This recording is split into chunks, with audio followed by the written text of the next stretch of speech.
clase de biología vegetal y conservación, viernes 30 de octubre, 9:45 horas, sala virtual 157. Empecemos a ver, cuéntenme ustedes en qué estábamos. ¿Qué pasó ayer? ¿Alguien se acuerda de lo que pasó ayer? Estamos viendo el Reino Plantae. Estábamos viendo el Reino Plantae y tuvimos una visita, ¿no? No, nosotros no, pero se supone que sí. ¿Ninguno de ustedes estaba? De veras. O sea, no sé, pero yo no. No.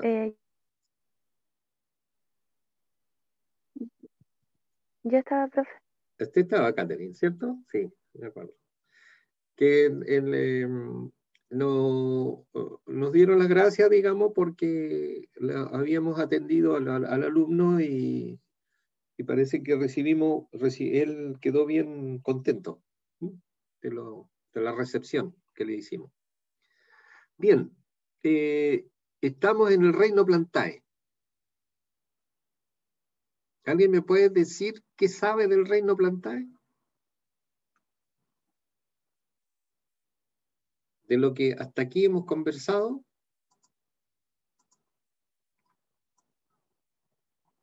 ¿Qué idea les da el Reino Plantae?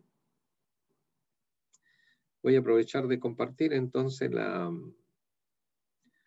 pantalla. ¿Refiere a las características que posee? Perdón, no escuché muy bien, Catherine.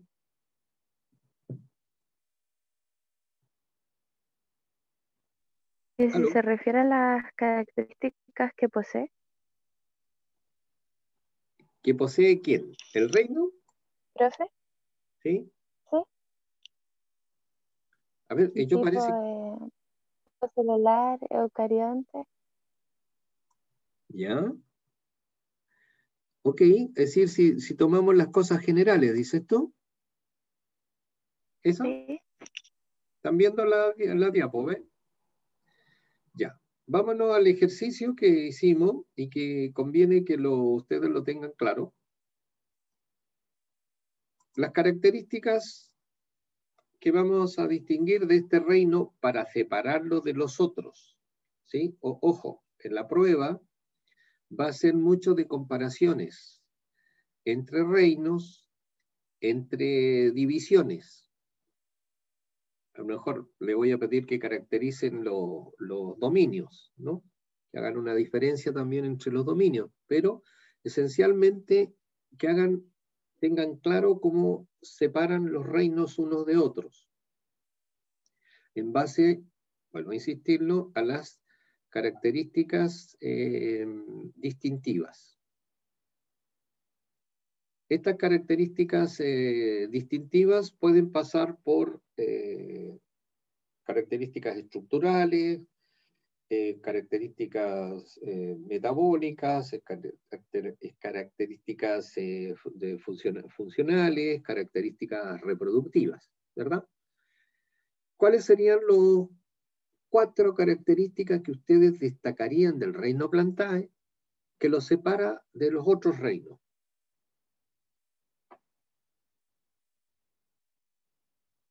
O que les permitiría a ustedes separarlo de alguno de los otros reinos. Tienen pared celular, son heterótrofos. Autótrofos, pared celular. O sea, esos autótrofos. ¿No se desplazan? No pongamos pongamos primero lo que son. Pero ¿qué forma hay de decir lo que no es? Ausencia. Ausencia, solo que hay algunos que sí tienen, que están metidos dentro del reino Plantae, que se mueven, pues hay estructuras que se mueven, quizás no los organismos, pero sí hay estructuras que se mueven. Presentan cloroplastos. Bien, es decir, ¿cómo dice ahí, no? Son autótrofos por fotosíntesis, presentan cloroplasto. Pero eso de decir que no hay formas que se mueven, no lo podemos. Porque nosotros ya hablamos de, y ahora O lo sea, vamos a ver con detalle. que no se desplazan, no que no se mueven. Es distinto. Claro, ahí tienen estructuras móviles. Sí, pues. Exactamente. Pero eso no confundir, ¿no? Como dice Camilo muy bien, ellos no se desplazan, los organismos como tales no se desplazan, pero sí tienen estructuras móviles, como lo que vimos o lo que ya revisamos un poquito de los musgos y de los helechos. Hay, tienen ellos espermatozoides, anterozoides que se desplazan, que se parecen mucho a lo que pasaba en las algas, ¿no? En las algas más primitivas. Bien, eso como generalidades, como grupos. ¿Cómo separamos los grupos nosotros? ¿Se recuerdan? ¿Cuáles eran las características que nos permitían, distintivas, que nos permitían separar los grupos, ya no grupos solamente, sino las divisiones dentro del reino Plantae? No sé si se acuerdan. Para que se acuerden, revisen esta diapo. Revísenla con calma.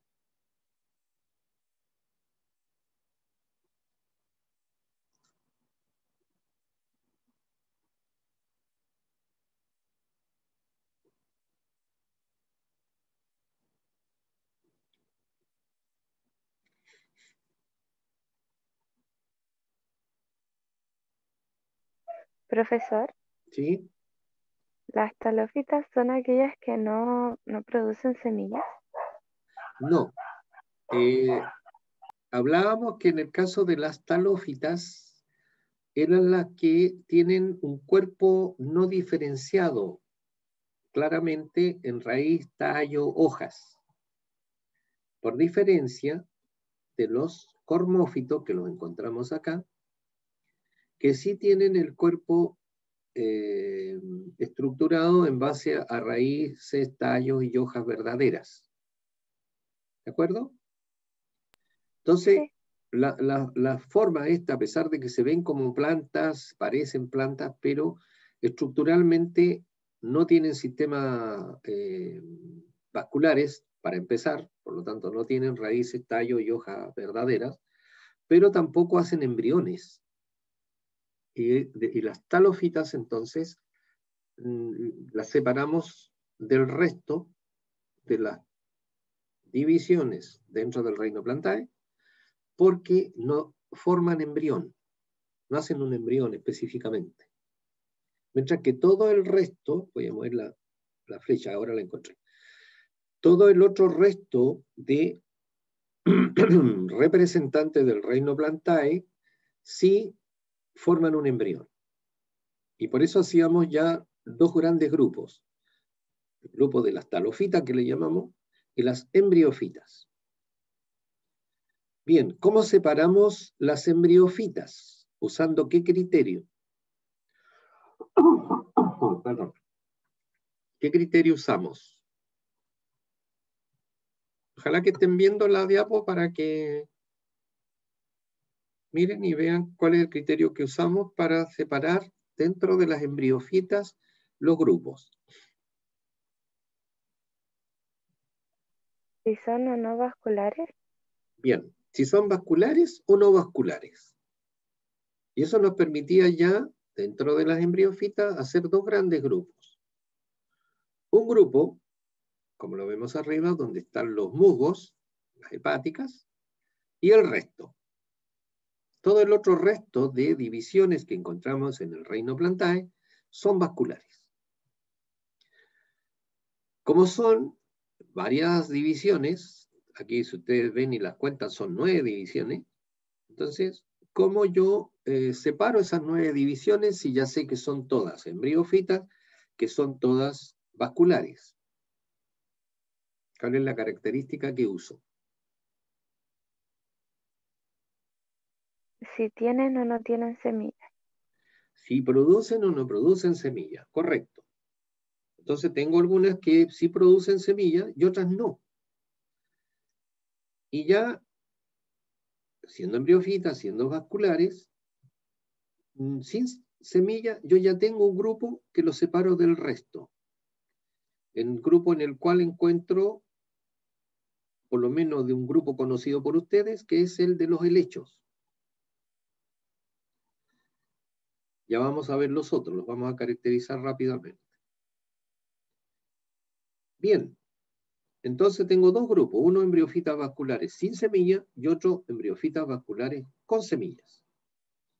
Pero este grupo, formado por 5 divisiones, yo también los puedo separar. ¿Y cuál es la característica que utilizo?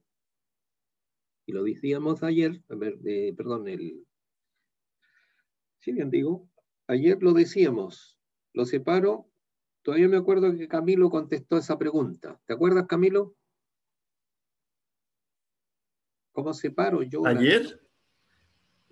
No sé cuándo fue la última vez que estuvimos.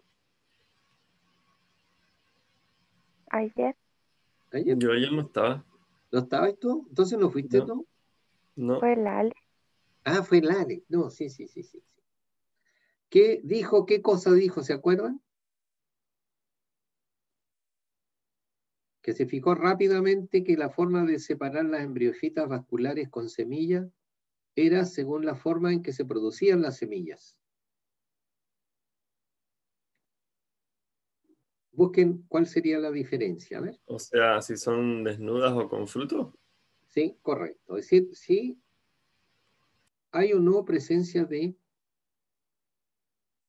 un fruto, que no es otra cosa que si son o no producidas al interior de un ovario, que después se transformaba en fruto. Bien, voy a hacerle un pequeño ejercicio que va a servir para la prueba. En base a esto, a estas características que ustedes tienen aquí, si yo les hago comparar las terofitas, los helechos, con una briofita, con un musgo, ¿qué colocarían ustedes como características? Pero me tienen que dar dos. Que una es vascular y la otra no lo es. Ya, ahí, ¿no es cierto? Se fijan, ahí hay una característica clara. Pero, ¿conocen alguna otra ustedes? Entre los musgos y los helechos.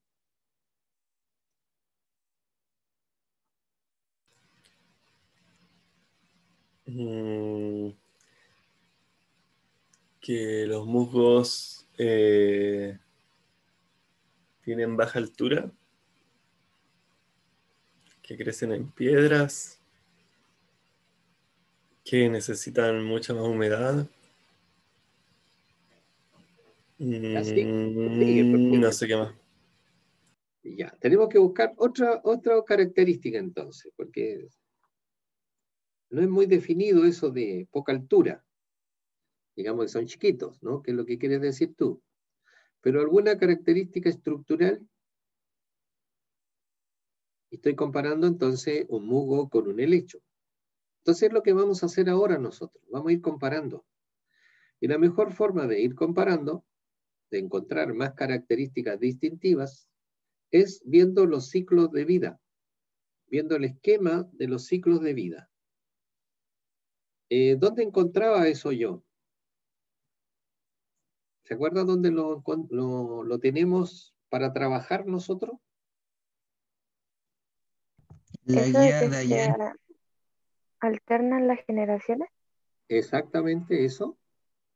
Voy a cortar esta presentación, ¿ya?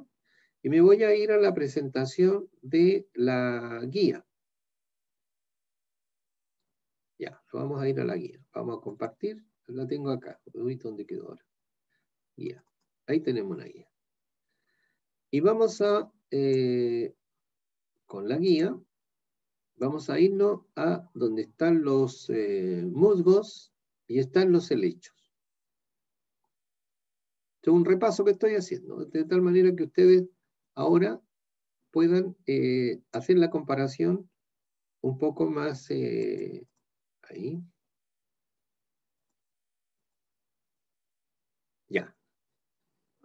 El caso de los musgos. Como decía Camilo, son chiquititos, ¿no? De muy poca altura. ¿Cuál es, en este caso, que hay dos tipos de plantitas? Hay un gametofito acá abajo, hay un esporofito acá arriba, que aparecen sobre el esporofito le da lugar, lo forma al esporofito.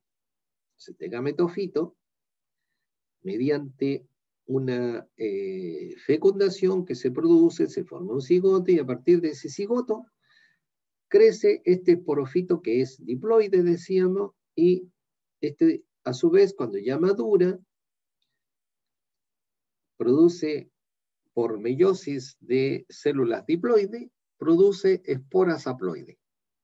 Esporas haploides que al germinar forman una nueva estructura, una especie de estructura filamentosa, muy parecida a una alga, pues son verdecita, muy finita, que crecen, se desarrollan y empiezan a dar entonces nuevos gametofitos. Este es el caso del musgo. Voy rápidamente a ir a compararlo con el caso del helecho. Acá tengo el helecho. El ciclo del helecho. Ahí. Pero voy a checar un poquito. Ahí. Ups.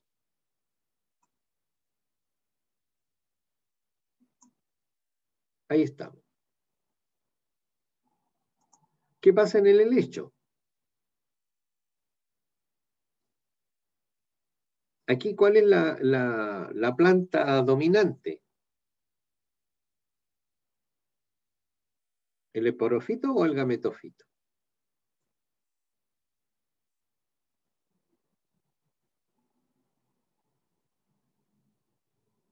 Échale una El miradita. esporofito.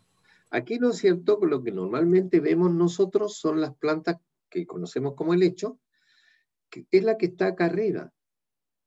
Y me dice que todo lo que hay arriba, ya lo voy a volver a repetir, son diploides. Entonces, esta planta diploide tengo acá. ¿Y qué origina esta planta diploide? Si es que no lo sabían, es muy interesante lo que yo considero, que sepan cómo se reproducen los helechos. ¿Cuál es la forma de reproducirse de los helechos? Si no están dentro del grupo de las plantas que producen flores, ¿se fijan? Sin embargo, los helechos se reproducen y se reproducen sexual y asexualmente.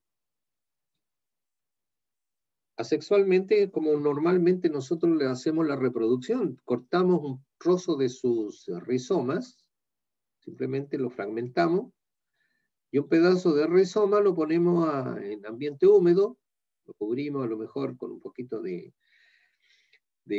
de tierra húmeda o de estas tierras bien porosas, le echamos un poco de agua y al poco tiempo vamos a ver que ese rizoma empieza a brotar, empiezan a salir hojas.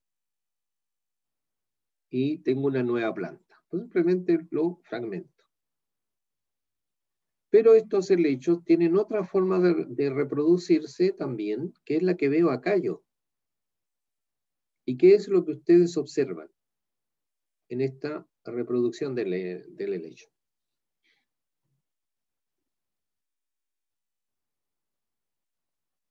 Vayan mirándolo, por favor. Que hay una fecundación. Que hay de por medio una fecundación. Y para que haya de por medio una fecundación, ¿qué es lo que tiene que haber primero?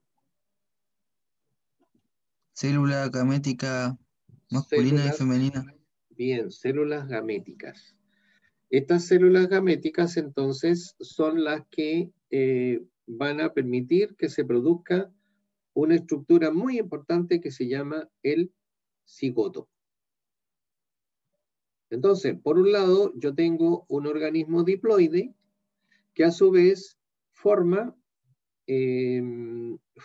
estructuras gaméticas, como dice muy bien, haploides. ¿Por qué mecanismo? Por Meiosis. Meiosis, ¿cierto? Entonces tengo esta estructura.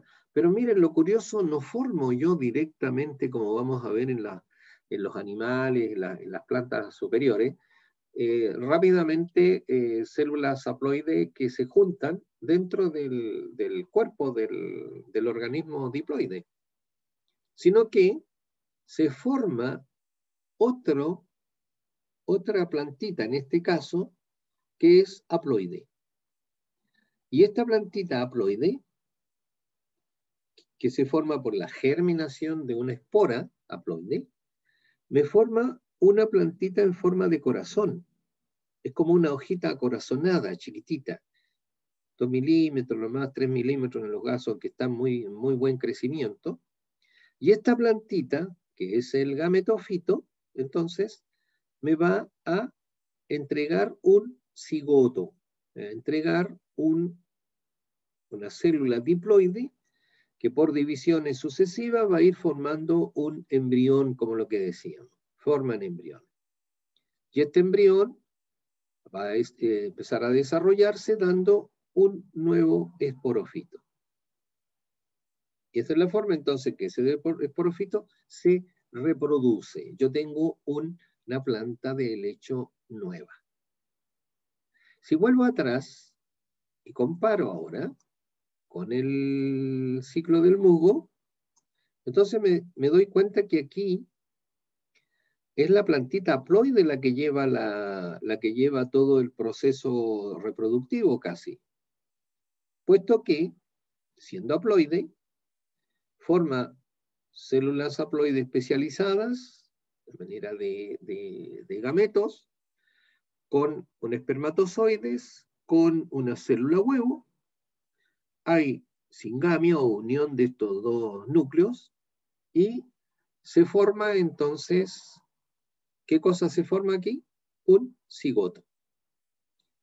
Ese cigoto es el que, por sucesivas divisiones, va a formar el esporófito.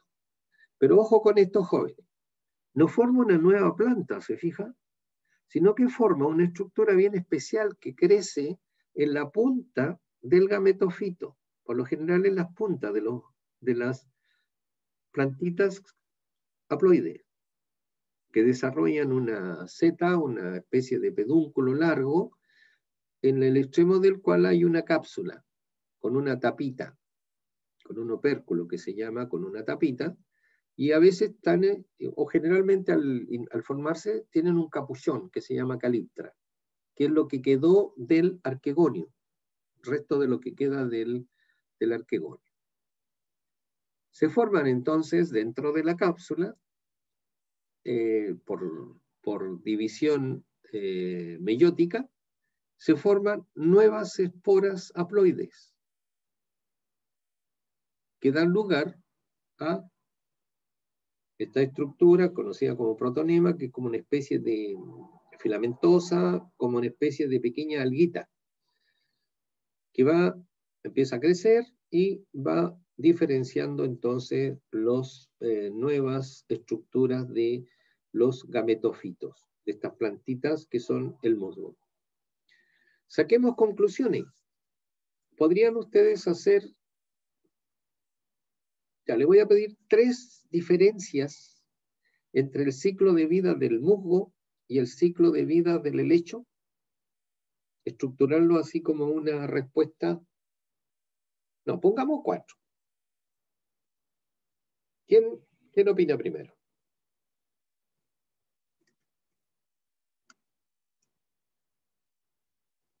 Estoy siendo un poco repetitivo porque ese es el tipo de pregunta que ustedes van a tener para la próxima semana.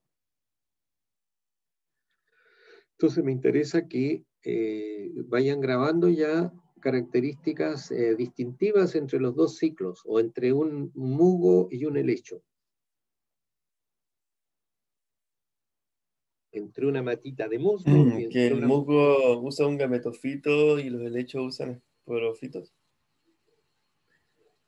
A ver, bien, te entendí, Camilo. Es decir, que en el caso de los musgos, la plantita es un gametofito. ¿Eso quisiste decir?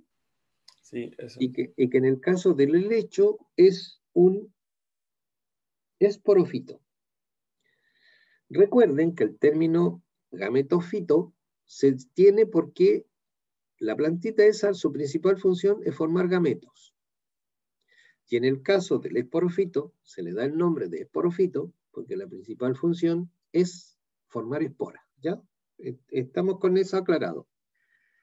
Entonces, yo para expresar eso digo que en el caso de los musgos, la plantita corresponde a un gametofito, como dijo bien Camilo, pero ¿qué pasa si le agrego yo otra característica a ese gametofito que lo diferencia del esporofito? ¿Qué otra característica esencial serviría para diferenciarlo?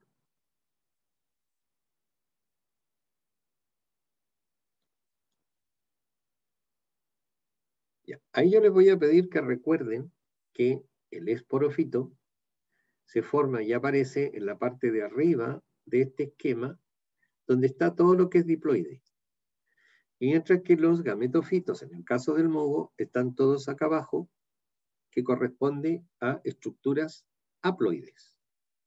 Entonces, ¿cuál sería la principal diferencia entre esporofito y gametofito?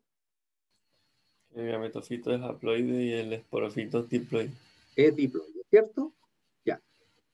Y ahora viene la otra pregunta. ¿Cuál es la generación dominante? ¿Cuál es la que permanece siempre? ¿El gametofito o el esporofito? El gametofito. ¿O el gametofito? ¿Cierto? Aquí, por eso cuando ustedes usen el término, digan la generación dominante, que es la que permanece, puesto que la esporofítica, una vez que ya libera las esporas, normalmente esta estructura, a pesar de que quedan siempre ahí, se secan, dejan de ser funcionales. Y él es el gametofito el que sigue activo. Entonces, en el caso del musgo, la generación dominante es la gametofítica. Y en el caso del helecho, la generación dominante entonces sería la esporofítica. Vean, ya tenemos dos. Sigamos, busquemos otra. Busquen otra.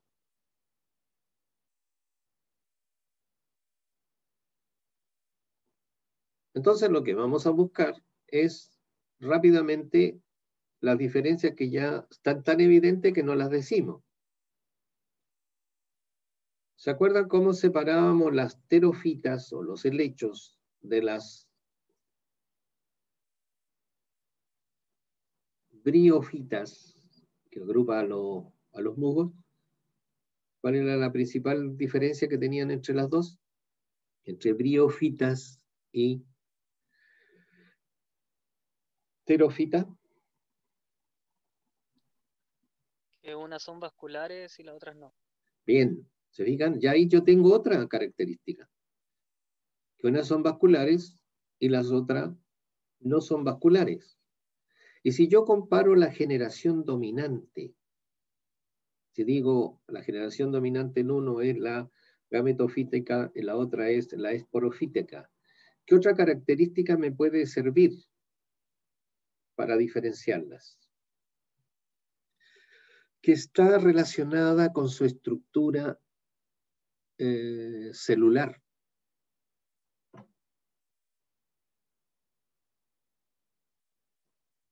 Voy a volver arriba, porque alguien dijo algo muy interesante la otra vez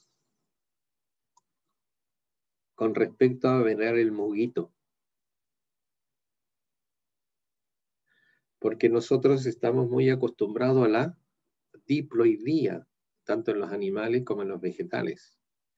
Entonces nos llama la atención que una plantita, para nosotros es una plantita, ¿verdad?, de musgo, sea haploide.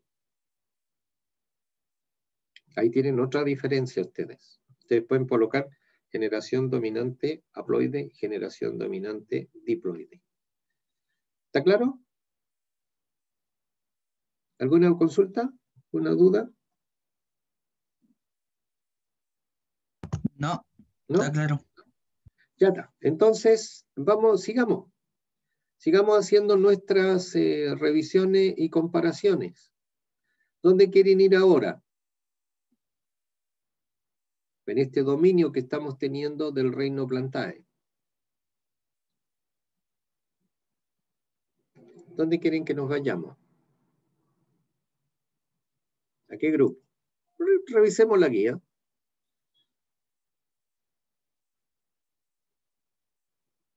Vamos revisando la guía. Resulta que después nos aparecen las plantas vasculares con semillas, ¿verdad? ¿Y ahí qué grupo encontramos? El grupo de la gimnosperma, como veo acá en la guía yo, que llamamos semillas, dicen con óvulos no envueltos en un ovario. Y otro grupo, el de las angiospermas, que sí tienen óvulos envueltos en ovario y que después dan verdaderos frutos. Por lo tanto, las semillas en verdaderos frutos. Hagamos la comparación entre estos dos ciclos, un ciclo típico de gimnosperma, como es el caso del pino, y el caso de una angiosperma, como acá, el caso de una arveja, creo que era esta, Pisum sativum, ¿sí? ¿Qué podrían decir ustedes comparativamente 3, 4 diferencias entre estos ciclos?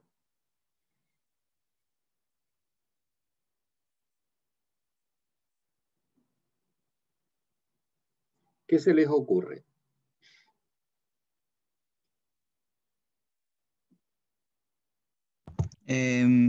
Que acá, por ejemplo, en este ciclo se habla de frutos y en el de Real Gimnosperma no, porque no hay frutos, por lo Perfecto. menos frutos verdaderos.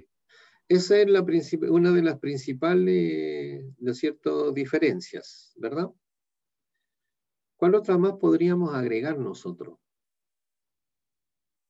al hacer la comparación? ¿O es que son muy parecidos? Profe, yo tengo una duda. Ajá. Que el esquema dice esporofito. ¿En cuál? Ahí dice esporofito, ahí, en su esquema, ahí justo ahí. ¿Cierto esa? Sí. ¿Ya? ¿Y no aparece el gametofito? ¿A eso te refieres? No, es que no estamos en las plantas con semillas, Sí. entonces ¿por qué dice esporofito? Esa es mi pregunta, que me causó como... Te causó, ¿no Eso es no tiene que cierto? ver.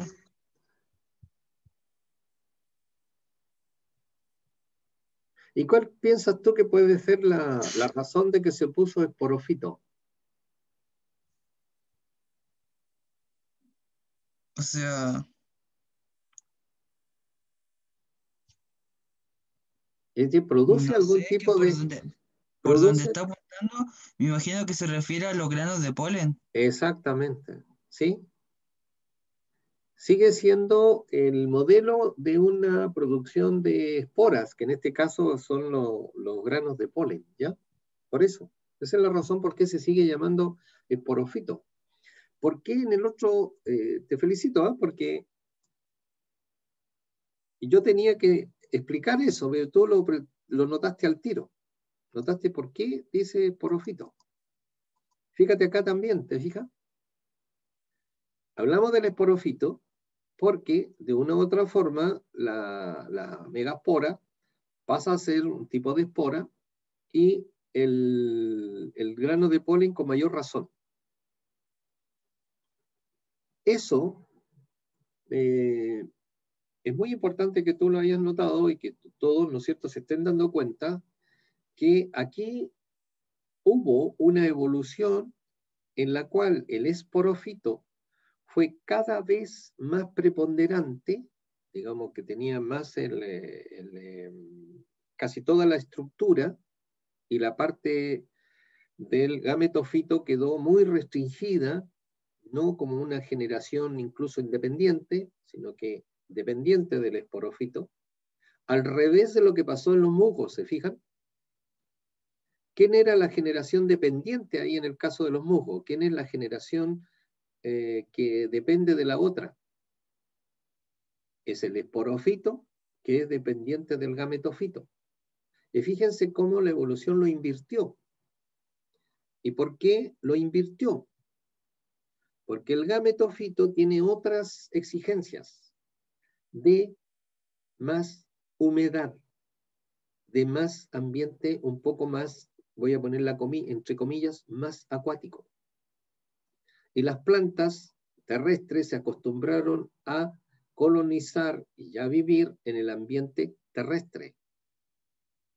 Eso es lo que ustedes pueden leer a través de estos ciclos de vida, estas formas de crecimiento y todo eso. Y para que ustedes lo vean mejor todavía, yo intencionalmente me salté dentro de la guía una parte de ella que tiene que ver con las plantas vasculares. A ver, aquí estamos, Fiofita, no, acá, perdón, dentro de las divisiones, dentro del reino Plantae, teníamos un grupo de, espérense que se me quedó pegado el asunto, ahí está, lo vamos a dejar acá para volver acá mismo, ahí sí, ahí logré el control. Voy a salir de compartir, voy a parar de compartir, voy a volver a la presentación que tenemos de los reinos y les voy a pedir que veamos dentro del reino Plantae lo que pasó con las plantas. Acá estoy. Con las xilofitas. ¿Se recuerdan que el caso de las xilofitas son plantas vasculares, son de las más... Ay, diablo. Me equivoqué.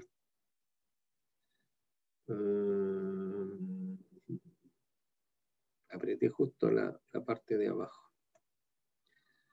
Déjenme subir de nuevo.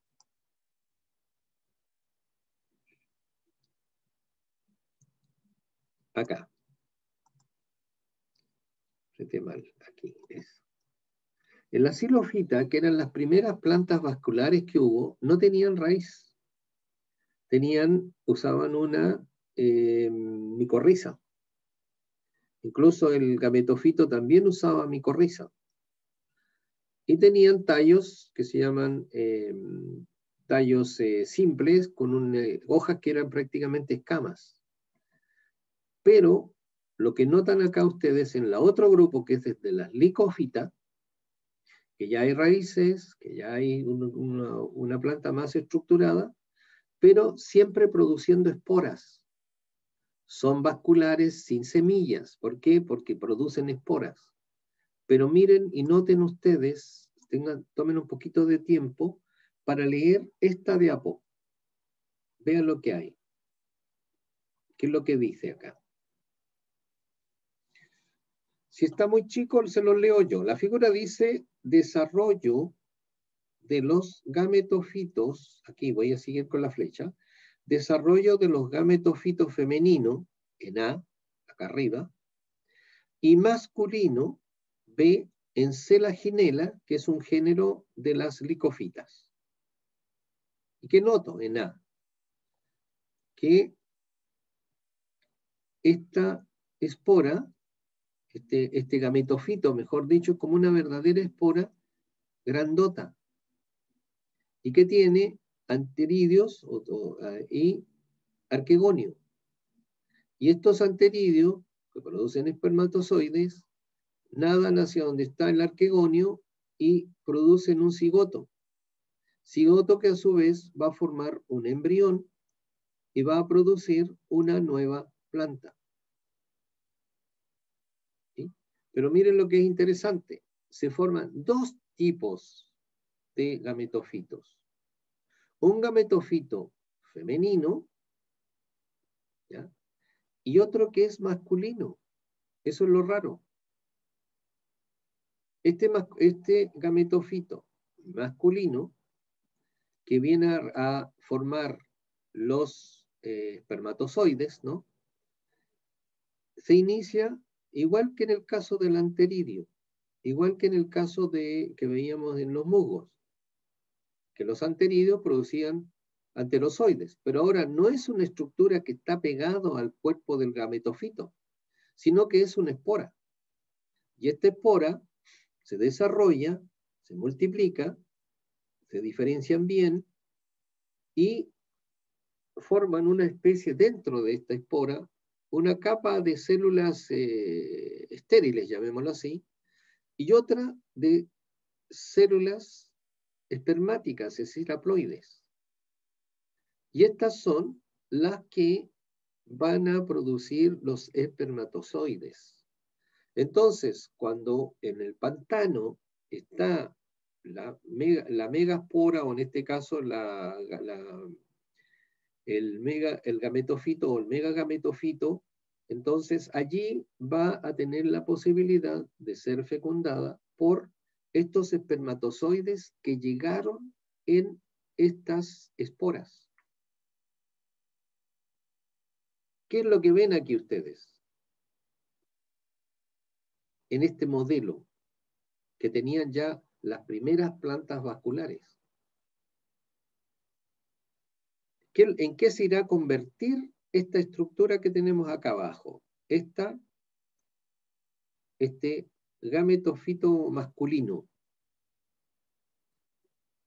¿A qué habrá llevado este modelo de formar un gametofito masculino? ¿A alguien se le ocurre? ¿A la estructura del polen de la planta? Muy bien, Eliezer, muy bien, exactamente. Así que ahora yo cuando me voy a la presentación, ¿verdad? Y me voy al otro extremo. Estábamos con el pino, ¿cierto? Me voy al otro extremo, me doy cuenta que el grano de polen que está producido dentro del esporófito, en la práctica ya se había empezado a diferenciar en los primeros grupos de plantas vasculares. Eso es todo lo que tenemos aquí en este minuto. Es lo que ha pasado con todos los miles de años, millones de años en realidad, de evolución, ¿ya? Eso es lo que yo les quería particularmente transmitir en esta revisión de las características. ¿Alguna consulta? ¿Alguna opinión? No sé si me han entendido.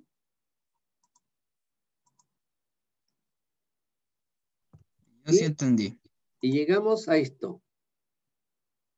Y aquí, ¿no es cierto?, es el culmine de todo.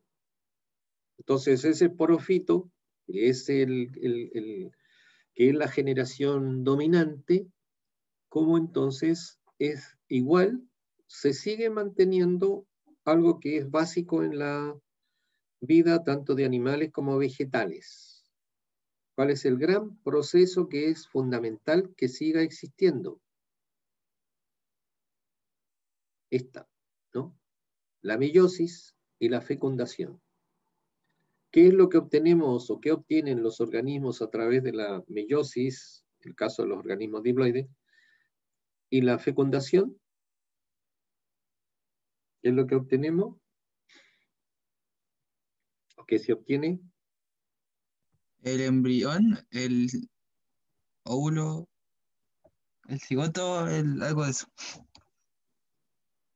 ¿Ya? Pero ¿qué ventaja da esto de que yo tenga meiosis, por ejemplo? Variabilidad. Variabilidad. Tener meiosis significa volver a juntar. Y eso me permite la posibilidad de la gran variabilidad. Entonces, por eso no nos extrañemos si las formas más primitivas ya usaban este proceso, que haya habido todo este mejoramiento de estructuras y funciones gracias a la variabilidad.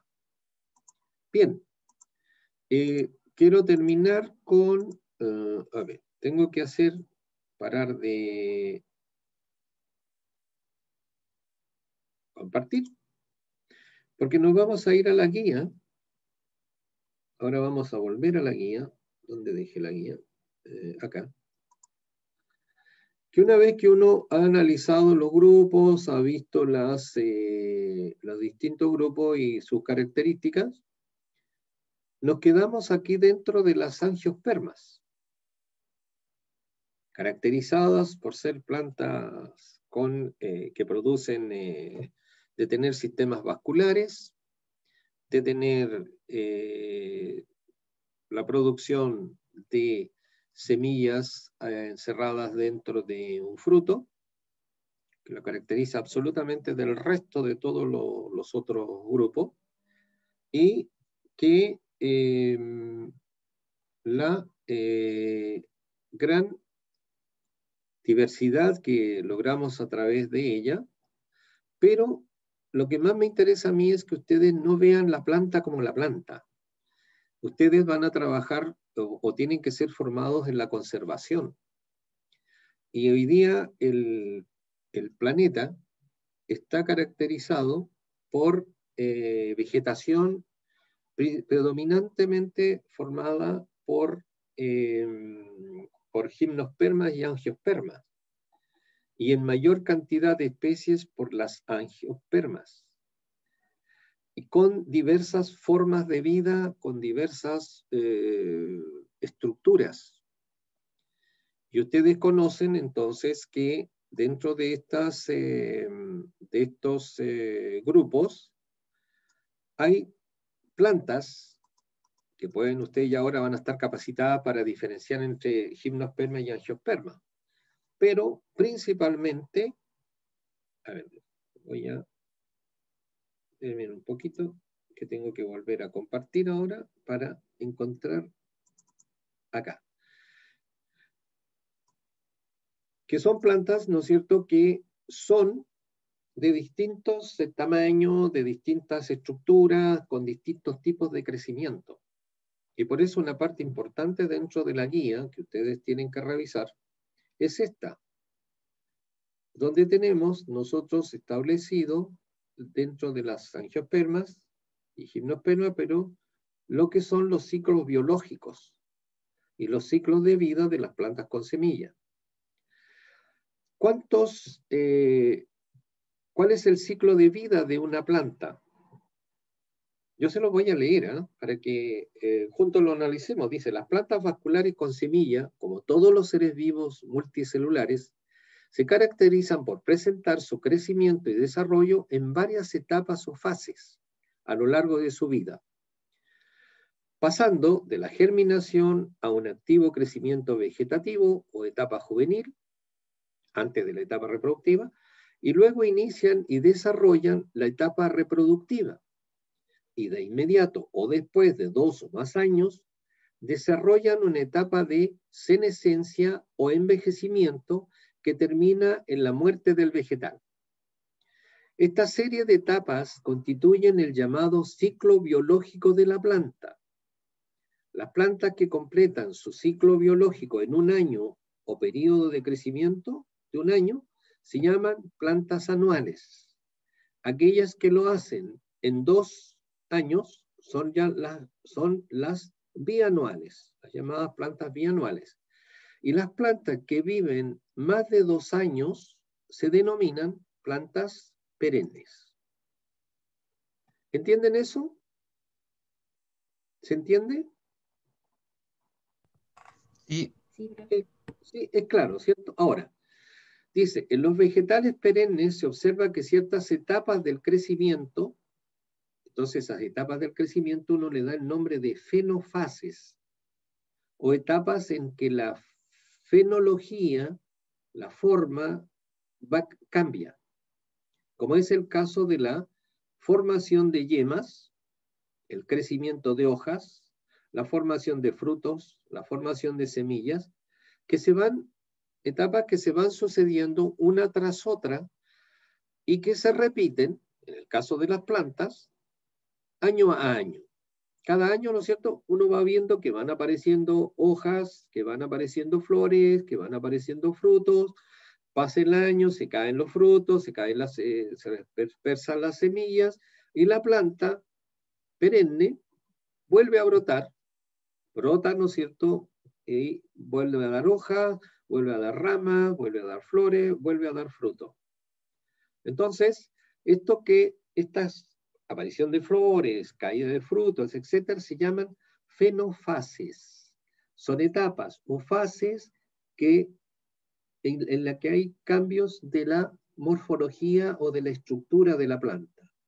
Eso es lo que ustedes tienen que entender entonces como una fase, fenofase. Y así cuando yo digo cuáles serán las fenofases de las plantas, hablo de formación de yemas, formación y desarrollo de hojas, formación de yemas florales, formación y crecimiento de flores o floración, formación y crecimiento de frutos o fructificación, y otra etapa que es muy importante también, que es la dispersión de semillas. ¿Ya? Recuerden eso, ¿no? Recuerden eso. Son términos que tenemos que manejar. Entonces, cuando ustedes le hablan de una planta perenne, ya saben, es la que vive más de 2 años.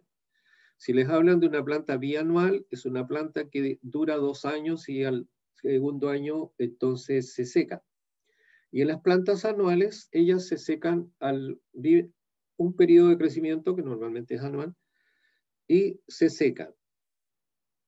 Pero, ¿qué tiene que ver esto con lo que se llaman las formas de vida o formas de crecimiento o tipos biológicos de las plantas? Si vamos a trabajar en conservación, tenemos nosotros que conocer bien estos términos y saber qué es lo que representan.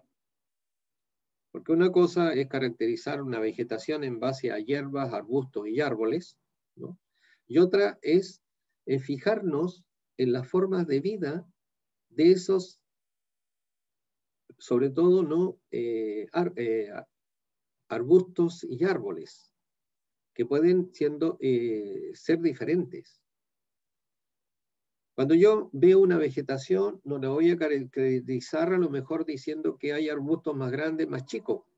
No me resulta. O árboles que son uno más bajo, otro más alto. Tengo que tener algún tipo de denominación para referirme a los árboles que son más bajos, a los árboles medianos y a los árboles más altos. Y se ha creado una denominación de lo que se llaman los tipos biológicos, o formas de crecimiento, o formas de vida, que tienen que ver con la forma en que las plantas, una vez pasado el periodo de crecimiento y una vez que se termina el periodo de crecimiento anual, cómo ellas vuelven a brotar, para que lo entienda. ¿Dónde están sus yemas de renuevo, que se llama? Por eso les voy a leer. Dice, los diferentes vegetales presentan formas características de desarrollo y desde que el hombre tiene uso de razón, ha distinguido árboles, arbustos, hierbas, enredaderas y otros. Como desde el punto de vista científico esta clasificación es insuficiente, los botánicos han ideado diferentes sistemas para clasificar la forma de crecimiento de los vegetales. De todas estas clasificaciones, una de las más difundidas es la ideada por el botánico danés Charles Rankier, que se basa en el grado de protección de las yemas de renuevo durante la estación desfavorable y cómo reinician su crecimiento al volver las condiciones favorables. Las principales formas biológicas vegetales según el sistema de Rankier son las siguientes. Terófitos, vegetales que carecen de yemas de renuevo, es decir, la planta crece, se desarrolla y muere, pero que sus yemas de renuevo quedan en la semilla. Leamos la definición, dice. Terófitos, que se abrevia T mayúscula H minúscula. Vegetales que carecen de yemas de renuevo, de modo que después de florecer y fructificar, la planta muere. Las únicas yemas de renuevo son las de los embriones de las semillas. Se trata, por lo tanto, por consiguiente, de hierbas anuales, como el trigo, el girasol, el alfilerillo y otras plantas anuales. Veamos otro caso. ¿Qué pasa con los vegetales acuáticos? Que las yemas de renuevo están bajo el agua o en suelos empapados de agua. Son los llamados hidrofitos o helofitos. Si están sumergidos en el agua, totalmente, en vez de decir acuáticos, vamos a decir hidrófitos o hidrofitos. Y si están en zonas de pantano, más bien con barro, con agua muy pantanosa, con mucho barro, hablamos de helófitos, que se abrevian ambos con HH. Generalmente andan juntos, por eso se colocan en una categoría, sean hidrófitos o helófitos. Son vegetales acuáticos cuyas yemas de renuevo están bajo el agua o bajo un suelo empapado en agua. Son los vegetales acuáticos, como la elodea, el myriophyllum, y los vegetales palustres. Noten esa palabra. Los vegetales palustres, como el junco, la totora, que son plantas que crecen en terrenos pantanosos. Luego tenemos otra categoría, que son las de los vegetales que las yemas de renuevo las dejan bajo el suelo, llamados geofitos, abreviados con una G mayúscula. Leo la definición mejor. Vegetales cuyas yemas de renuevo yacen bajo tierra, de modo que la parte aérea muere año tras año, y las yemas quedan protegidas en bulbos, tubérculos, rizomas o raíces gemíferas, como la cebolla, la papa, los lirios. Y esta forma de crecimiento se conoce también como criptofitos. Criptos significa oculto, es decir, plantas ocultas. Siguiendo con vegetales de mayor tamaño, con sus yemas sobre el suelo, a una cierta altura del suelo, está lo que se conocen como los caméfitos, vegetales que la parte inferior leñosa queda año a año y normalmente se secan las ramitas más superiores y vuelven a brotar a algunos centímetros del suelo. Entonces la definición dice que son de parte inferior leñosa y persistente. Persistente significa que permanece, y cuyas yemas de renuevo se elevan a menos de 30 centímetros del suelo. Se incluyen aquí arbustos enanos o en cojín, y los llamados subfrútices, que poseen yemas a poca altura, de las que nacen ramas de duración anual que llevan hojas y flores. Ejemplos de caméfitos son la yareta, la sorela compacta, el pasto salado, que es la triple semivacate, y varias otras especies.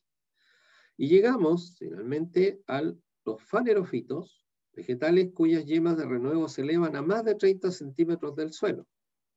Pero como aquí hay una gran variedad, dentro de los fanerofitos se pueden distinguir los nanofanerofitos, cuyos tallos se ramifican desde la base, como son los arbustos, y alcanzan normalmente entre 2, 3 o 4 metros de altura, se abrevian con una N. Están los microfanerofitos, representados por una letra M mayúscula, que son árboles ya con un tronco bien notorio y que son de menos de 8 metros de altura. La otra categoría es de los mesofanerofitos, que está representado por los árboles de más de 8 metros, pero entre 8 y 30 metros de altura. Ahora, si estos mesofanerofitos, uno observa que estos árboles alcanzan más de 30 metros de altura, entonces ya no los llamamos mesofanerofitos, sino los llamamos ya megafanerofitos, árboles de más de 30 metros de altura. Existe otra categoría dentro de los fanerofitos que está representado principalmente por las cactáceas y otras especies suculentas, ¿no?, que tienen su estructura con bastantes tejidos carnosos. Son los fanerofitos suculentos, que se abrevian con una S y corresponden a árboles o arbustos carnosos, como el caso de las cactáceas. A este grupo de formas de vida, de crecimiento, agregamos el de los epifitos, representado con una E, que son vegetales que viven sobre otras plantas, ya sea sin nutrirse de ellas o como parásitos, pero lo que uno ve que crecen arriba de otras. A este grupo pertenecen muchas orquídeas, bromeliáceas y algunas plantas parásitas, como el caso de los quintrales. Cada uno de estos grupos biológicos abarcan diversos subtipos, como por ejemplo caméfitos pulvinados o plantas en cojín, fanerófitos escadentes que se levantan o lianas, terófitos rastreros, es decir, plantas anuales que crecen pegaditos al suelo. Algunos autores aceptan además categorías que comprenden a los hongos, las algas o incluso los vegetales. Pues bien, ¿qué importancia tiene establecer estas categorías, hacer revisión de este tipo? Es que yo, dependiendo del número de formas de vida que hay en un lugar, yo puedo establecer lo que Ranquier denominó el espectro biológico del lugar. Y él estableció, usando la información que recogió de muchos investigadores, de muchos botánicos, con las plantas que crecían en distintas partes de la Tierra, ¿no? Él estableció lo que se llamó el espectro biológico normal, es decir, la proporción de formas de vida vegetales que existirían en este momento en el planeta, donde, ¿no?, las suculentas serían solo un 2%, las epífitas un 3%, los mega y mesofanerófitos serían un 8%, los microfanerófitos un 18%, ¿no? Los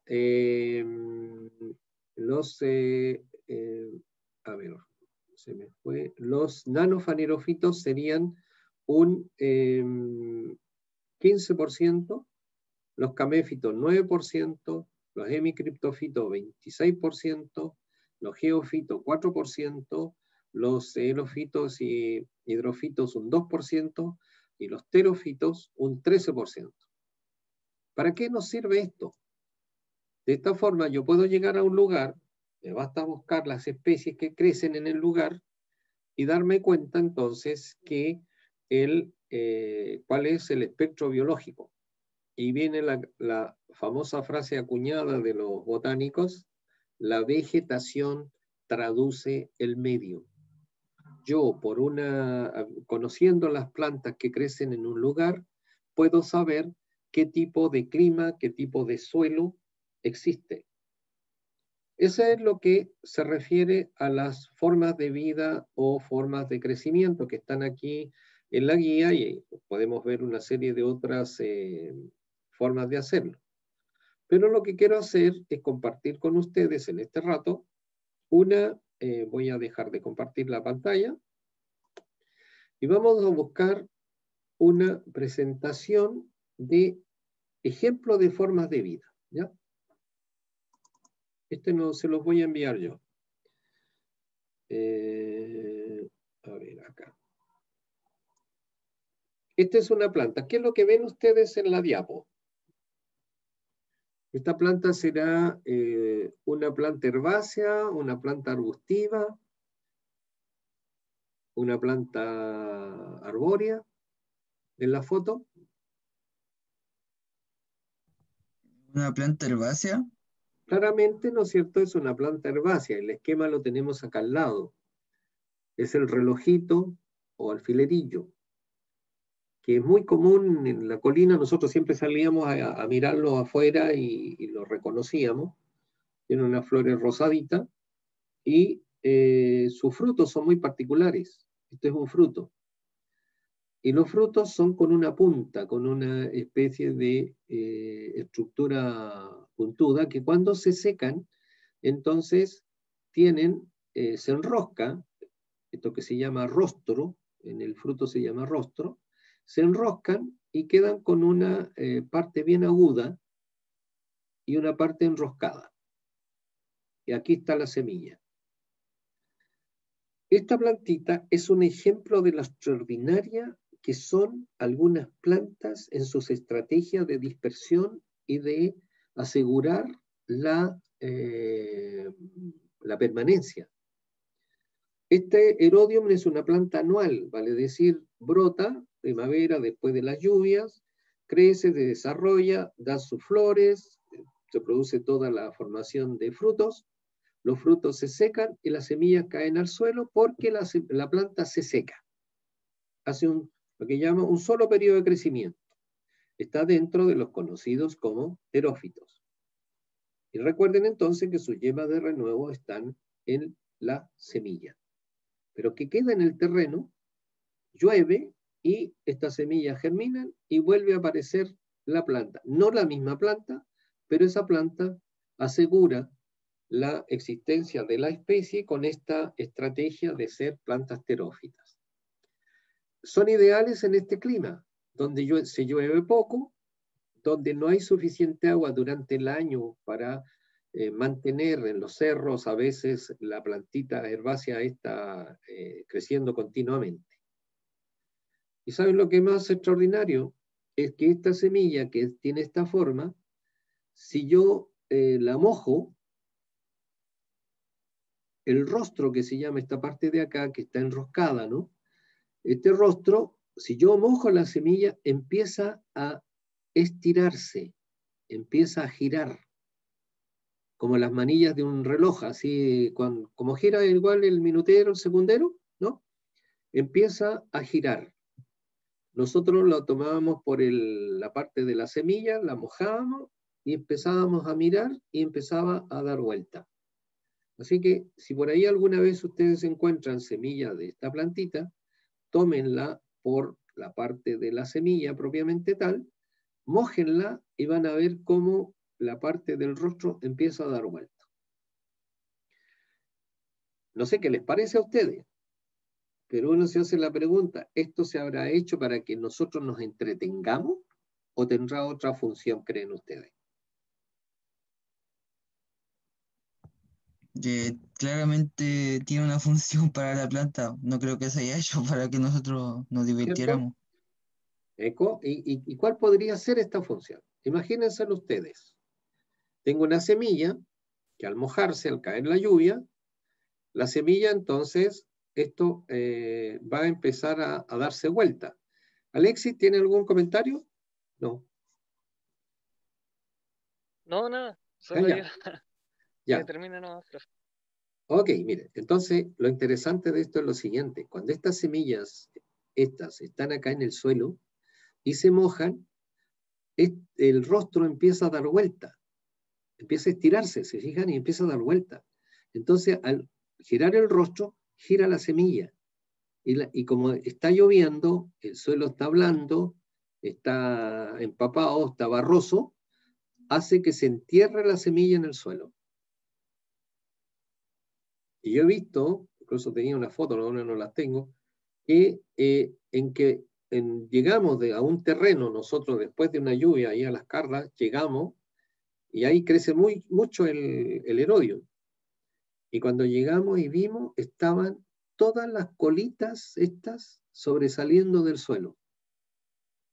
Todas las semillas que estaban en un sector habían quedado enterradas. Para que vean ustedes cómo la madre naturaleza ha inventado estas cosas tan extraordinarias. Ya, pero esas son las plantas anuales, tienen un solo periodo de crecimiento, las yemas de renuevo quedan en el embrión, en el fondo, ¿no? De la semilla. Vámonos a los hidrófitos.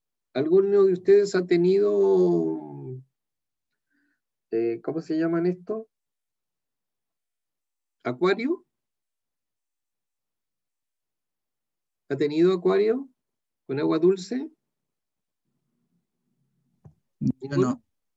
No, ya. Entonces, les va a ser un poco extraño, pero es muy común que los que tienen acuario consiguen estas plantas, ya sea la elodea o sea la valisneria, que son plantas acuáticas. Estos caen dentro entonces de la forma de vida de hidrófitos con yemas de renuevo que se producen y crecen y desarrollan bajo el agua. Luego tenemos esta. Yo sé que la mayoría de ustedes lo ha visto. ¿Algunos le conocen por un nombre común? ¿Como totora? Sí, Sí, cierto. Si van, de todas maneras, si van hacia la desembocadura de los ríos o a los bordes del mar donde desembocan los ríos, es muy común encontrar la totora. Algunas personas le dicen tuturaco también, pero normalmente se le dice tuturaco a la inflorescencia. Aquí están todas las flores. Esto es una gramínea, ¿ya? Y esta es un caso típico de helófito. Las yemas de renuevo están empapadas en zonas empapadas de agua. No, normalmente no están totalmente sumergidas. A veces ocasionalmente pueden quedar sumergidas o casi tapadas, pero lo común es que estén con sus raíces sí totalmente en el agua. Después hablábamos de los geófitos o criptófitos, ¿no? Criptos se le decía yo que significa oculto. Geo viene de tierra, entonces fitos, plantas de tierra, porque se esconden en la tierra. Ejemplos típicos son el caso de la cebolla, caso de los ajos. No sé si conocen algún otro ejemplo de alguna planta geófita que esconda sus yemas de renuevo bajo el suelo. ¿Y qué entiendo por eso? Entiendo que la planta se seca, crece anualmente, se seca, pero deja debajo del suelo tallos subterráneos, con yemas, por lo tanto, subterráneas. Y es el típico caso de la cebolla. En muchos casos la cebolla crece, se forma, sale de la semilla, crece y se seca. Y vuelve después, ahí en ese periodo almacena bastante reserva, vuelve a crecer y ahí da flores, frutos, digamos semillas, frutos, y ahí sí que yo tengo que sacarla. ¿Por qué? Porque se consume toda la reserva que almacenó durante el año, o el primer año. Entonces no se olviden, las plantas las yemas de renuevo están bajo el suelo se llaman geófitos. ¿Cuál era el otro ejemplo que nombrábamos de geófito cuando leía yo? ¿Alguna el ajo. con ajo? El ajo. ¿Y cuál otra? Que es más especial, que no tiene un bulbo. Estos son bulbos, ¿verdad? Tallos subterráneos llamados bulbo. Hay otros tallos subterráneos. La papa, creo. La papa. ¿Y cómo se llama el tallo subterráneo en el caso de la papa? ¿Se recuerdan? ¿Qué es otro nombre que le dan a la papa? Y a otro tipo de... ¿Tubérculo? Tubérculo. Muy bien, Eliezer. Tubérculos. ¿Ya? Son tubérculos. Entonces, yemas de renuevo bajo el suelo. Aquí tenemos otro ejemplo que es el del agapanto africano, que yo lo pongo porque en la universidad hay de esta planta y cuando salíamos a hacer el reconocimiento de formas de vida, yo se lo mostraba a los alumnos y les mostraba los bulbos que estaban debajo del suelo. Bien, pasamos a otro grupo que es bien especial, que es el caso de la chépica. ¿Todos conocen la chépica o no? ¿La han visto en la colina? Ahí, en ese caso, ¿no es cierto? Están los tallos se llaman tallos rastreros y que tienen yemas, pero la planta muchas veces queda casi seca. En el periodo desfavorable, cuando hace frío, no hay agua todavía, o mucho calor en el verano, entonces se seca. Pero quedan yemas de renuevo en los tallitos que quedan a ras del suelo. Llueve o se riega la chépica e inmediatamente vuelve a brotar, precisamente de estos tallos que han quedado con yemas de renuevo a ras del suelo. Se llama hemicriptofitos. En otras palabras, semioculto. Bien, los caméfitos, que eran las plantas que que dejaban las yemas de renuevo a más o menos unos 30 centímetros del suelo, entre el suelo y unos 30 centímetros. Más o menos es 30, 40 centímetros en realidad. Un ejemplo típico es el pasto salado, un atriplex, que da unos frutitos rojos. Otro ejemplo es el de la higuerilla. ¿Se acuerdan que nosotros conocimos la higuerilla o no? No la vimos. El semestre pasado sí la vimos y trabajamos con la semilla. ¿Cierto? Que yo les mostraba, sacamos fotos y vimos que se producía. Bueno, esta higuerilla es un típico arbusto que crece ramificándose del suelo. Es entonces un fanerofito del tipo nanofanerofito. Nano significa enano, pequeño. Y normalmente en este grupo colocamos los arbustos, ¿ya? Y los árboles, caso del pimiento, ahí que está cerca, esta foto está tomada al lado detrás entre los pabellones de biología.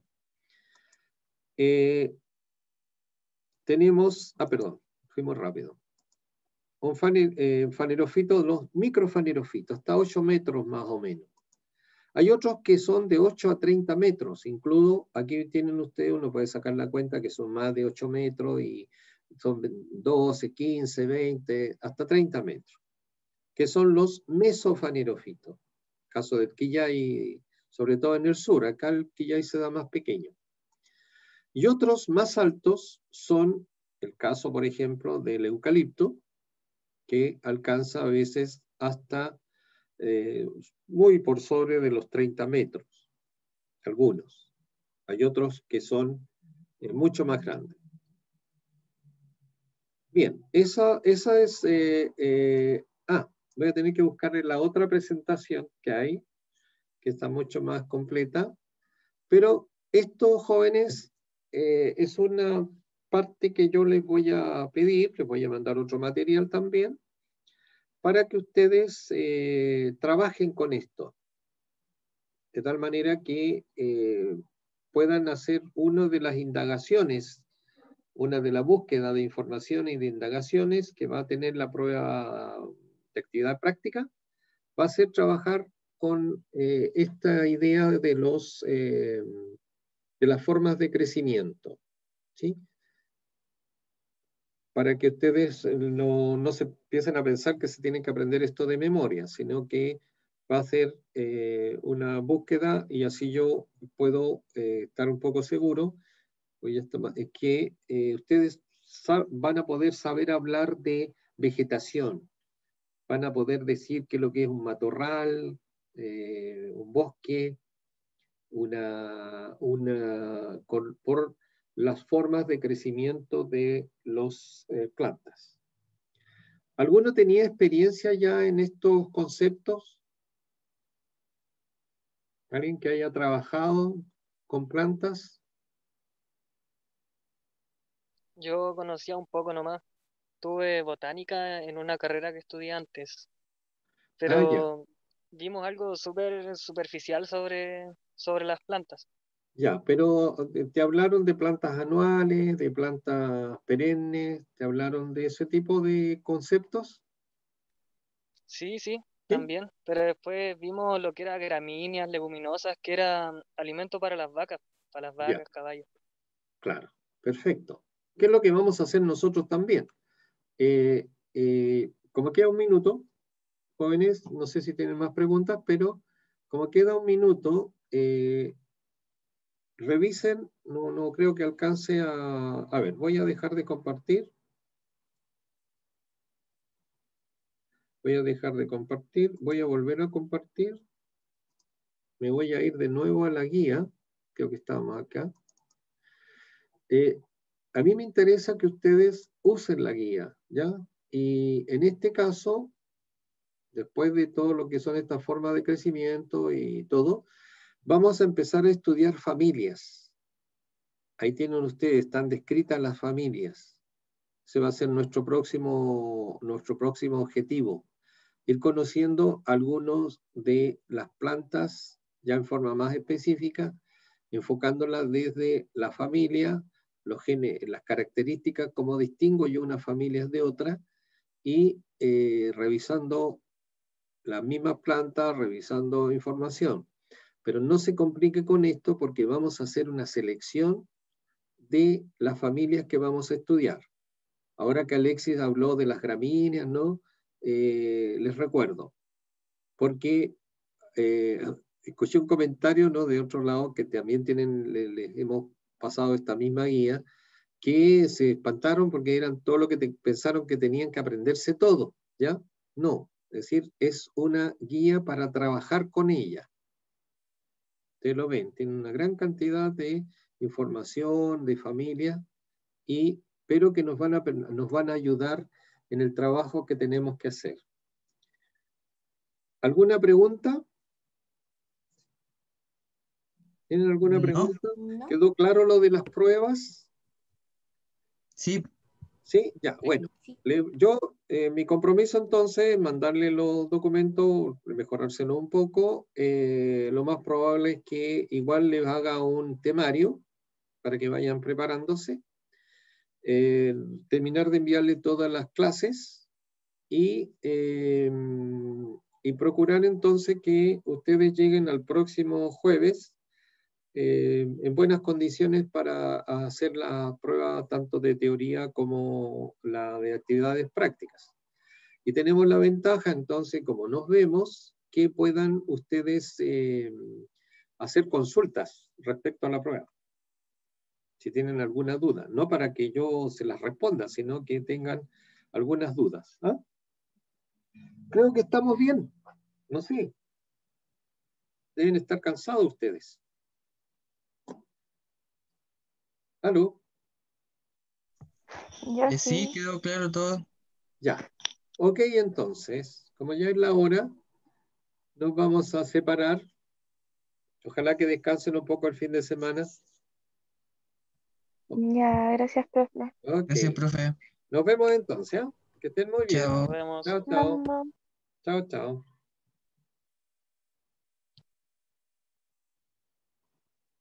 Ok.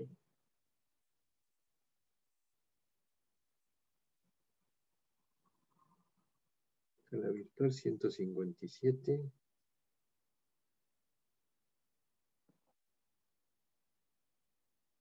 Vamos entonces a terminar.